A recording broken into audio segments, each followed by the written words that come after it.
안녕하세요. 건강프라임 이유진입니다. 정형돈, 이경규, 김장훈, 이상민 등 많은 연예인들이 공황장애를 앓고 있다고 고백해 안타까움을 자아냈습니다. 연예인병으로 불리는 공황장애는 사실 2017년 건강보험심사평가원 기준 우리 국민 약 14만 5천여 명이 앓고 있는 질병이기도 합니다. 오늘 건강프라임에서는 공황장애에 대해 알아보겠습니다. 먼저 공황장애를 이해하기 위해선 공황발작을 알아야 하는데요. 공황발작이란 불안장애 중의 하나로 갑자기 가슴이 두근거리고 숨이 막히고 또 금방이라도 죽을 것 같은 극도의 공포 증상을 말합니다. 그리고 이러한 공황발작이 반복적으로 나타나면서 일상생활에 지장을 줄 때를 공황장애라고 합니다. 공황장애의 원인은 크게 생물학적 원인과 환경적 원인으로 나눠볼 수 있습니다. 생물학적인 원인은 우리 뇌에서 정상적인 불안에 반응하는 청반액이나 편도체가 일반인에 비해 과도하게 예민해져 있는 경우를 말합니다.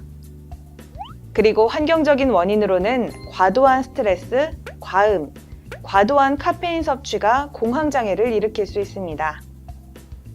그렇다면 공황장애는 어떤 사람들이 주로 걸리는 걸까요?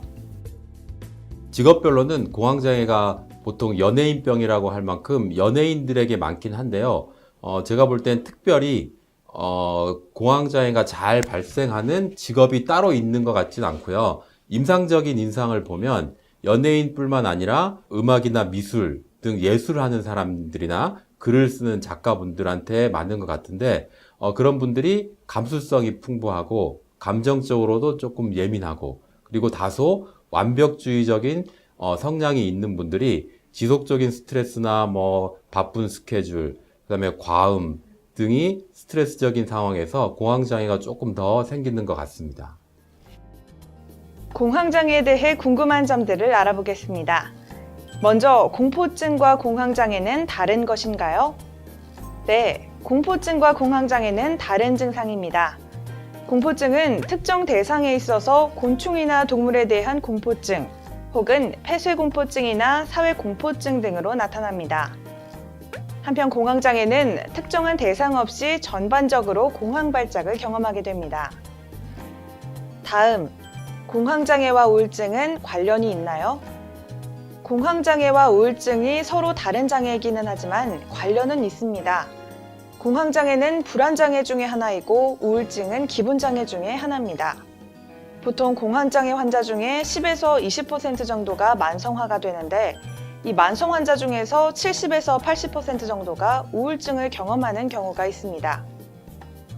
세 번째, 공황장애는 주로 어느 연령대에 나타나나요? 공황장애가 가장 많이 나타나는 연령대는 40대입니다. 그 다음은 50대 그리고 30대 순입니다.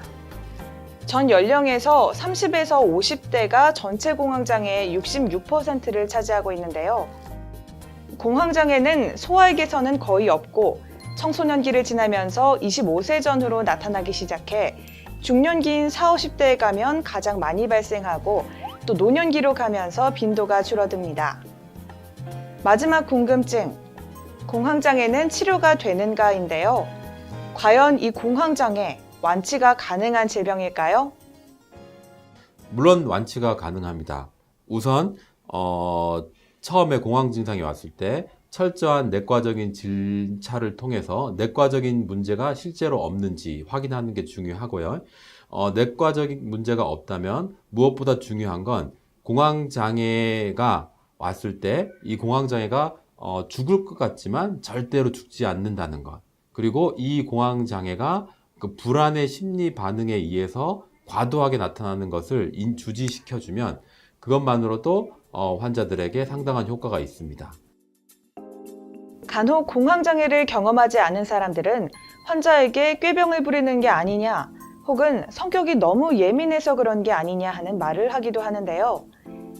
하지만 실제 공황장애를 경험하는 환자들은 그 고통을 설명하기 힘들 정도로 괴롭다고 합니다. 때문에 주변에서 이해하고 도와주는 것이 무엇보다 중요하죠.